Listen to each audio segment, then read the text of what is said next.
Tim Pemenangan Nasional Ganjar Mahfud berharap lembaga survei menjadi instrumen penting penegakan demokrasi. Hal tersebut sebagai respon atas dinamika hasil survei dan peluang Pilpres satu putaran dengan kemenangan Prabowo Gibran.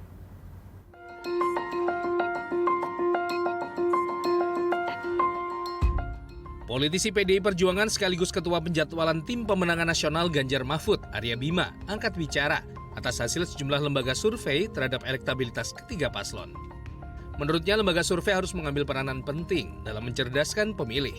Hal ini sebagai respon dari keoptimisan Partai Golkar atas pemilu satu putaran dengan kemenangan paslon nomor 2. Kami ingin lembaga survei ini memotret realitas. Kita ingin lembaga survei menjadi instrumen demokrasi untuk mencerdaskan juga para pemilih. Kenapa sih Pak Ganjar hasilnya di Kompas 15, kemudian di sini ada 23, kemudian di satu lembaga lagi ada 28, ada lagi yang 38.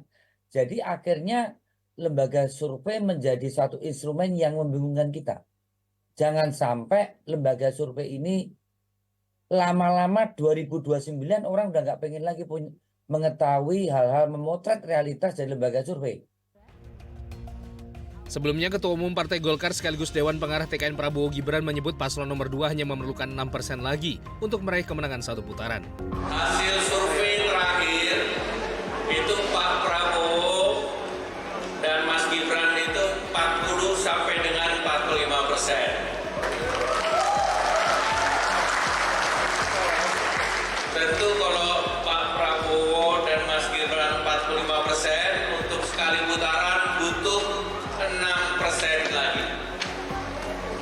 Waktu masih sekitar 50-an hari. Berarti tugas kita semua naikin 5-6%. Artinya semua kerja lapangan. Sebelumnya, sejumlah lembaga survei telah merilis hasil elektabilitas Capres-Cawapres di awal Desember, baik dari lembaga indikator politik, Litbang Kompas, dan Lembaga Survei Indonesia.